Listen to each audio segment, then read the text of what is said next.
maa ngi tudd Latir Diagne ñu gën ma xamee ci madame Aïdara man maa nekk benn jeune citoyen bu dëkk fii Malika nekk responsable qualité au marché central au poisson nekk agent ministère de la pêche et de l'économie maritime donc dëkk ci gox bi depuis 10 ans nekk une femme qui évolue dans l'entrepreneuriat. fii mooy Malika cité Sonatel Kalo Bula extension. comme ni nga ko gisee ñun dañu mettre en place benn mouvement bu tudd mouvement citoyen pour le développement des communes donc mouvement bi c'est des jeunes ñoom ñoo ko constitué ak ay femmes yoo xam ne ñoom ñoo dëkk fii ci commune bi. mouvement citoyen pour le développement tey li ko waraloon mooy c'est dans le cadre de nos activités tey mooy suñu première sortie donc si suñu programme bi nga xam ne moom lañ tënk ñu ne dafa am solo ñu njëkkee ci set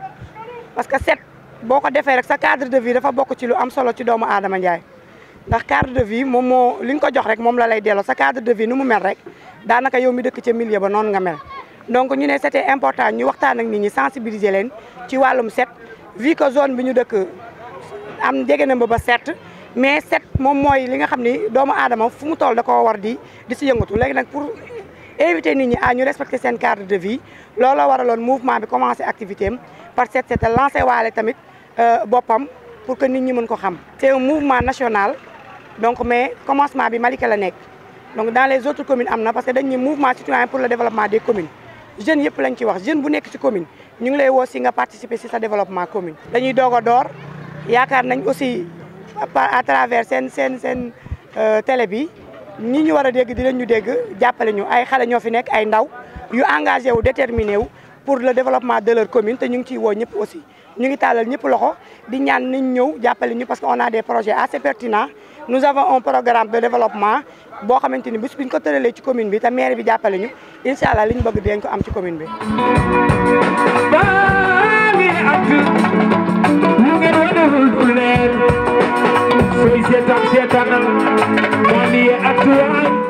man maa yore comité scientifique mag ñi góor ñi jigéen ñi ñëpp a ngi ci biir. donc bu si ñëpp jàppee rek yaakaar naa ni sunu commune dina développé te dina law ba ci yeneen communes yi incha allah ñi ne si gouvernement ñi ne si opposition ñi ngi tàllal ñëpp loxo and ñoom ñëpp daal tàllal nañ leen loxo te autorités yu bëri ñëw nañ fi waaw ñëw nañ wane seen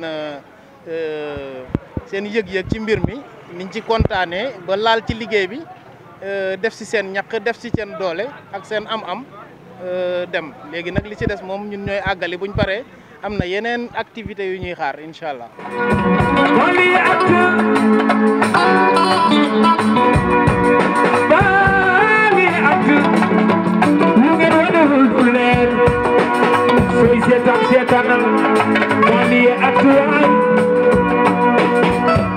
La jeunesse malikoise tey déplacement bu ñu def pour jëriñ seen gox di lancer un appel à toute la jeunesse malikoise tey projet bi tey ñu tenir ko en main xam ne mouvement MCDC c'est un mouvement boo xam ne c'est communal c'est départemental aussi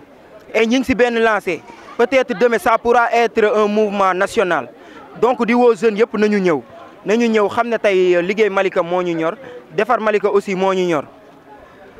te avant tout nit ki balaa ngay dem di jëriñ feneen jëriñal fa nga dëkk ba pare moo tax tey ñu def setal bi jërë ko arrêt 75 wala dem ba presque terrain basket donc defe naa ne tey te soo xoolee tey jeunesse bi tey ñoo si ëpp depuis 9h ba léegi ñi ngi fi di def seen képp laay kàttan gis nañ tamit les autorités ñu ñëw tey xam ne ti lii tey benn jeunesse ñoo ko initié ñu ñëw appuyer leen jàppale leen def si tamit lu ñu mën di lancer waat tamit un appel aussi à la jeunesse encore une fois mooy que ñu xam ne mouvement bi ñu ngi si woo ñëpp écarté wuñu kenn mag ndaw képp ki nga xam ne rek malikoise nga te xam ne tey da nga bëgg le développement de Malika ñu ngi lay woo nga ñëw appuyer si projet bi.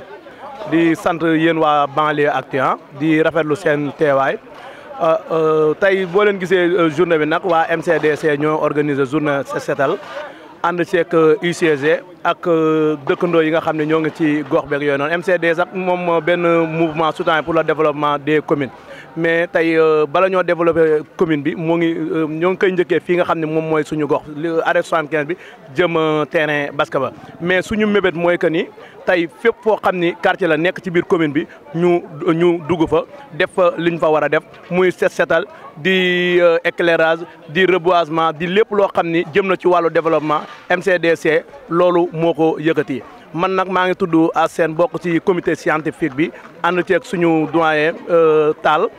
di remercier képp koo xam ne tamit ñëwoon nga ci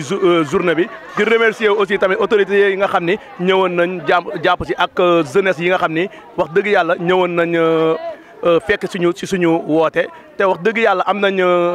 kontaan tamit parce que journée bi moom mooy suñu première sortie te am nañ ci réussir total te lii lañ ci bëggoon di ñaan yàlla mu bañ fee yem. di woo tamit képp koo xam ni tamit jeune nga nekk ci gox bi waxuma la ci commune nu Malika mais nekk ci yeneen communes yi parce que tey bala ngaa mën a département yeeg yooyu bala moo mën a avancer faaw tamit ñu liggéey suñu commune daal bu baax a baax di remercier di woo tamit jeunes yëpp di leen woo nañu ñëw jàpp seen commune parce que jeune da warul toog fi mu toog di croiser la ay bras ak yooyu noonu da nga war a wàcc ci terrain bi ñëw ci setal yeeg sa koñ bu amul lu garab ñu xool nan lañ fay defee ay reboisement soo xoolee insécurité am fa nga xool nan ngay def ba sécurité am fa boo xoolee éclairage amu fa nga xool nan ngay dox ay jéego ba éclairage dugg fa kon loolu la ñuy woo jeunesse su sénégalais yëpp. di remercier waa quartier bi waa population bi jeunes yi yëpp génn en masse góor ak jigéen mag ak xale ñëpp ñëw nañ di setal seen i gox lii dafa bokk ci développement réew di remercier bu baax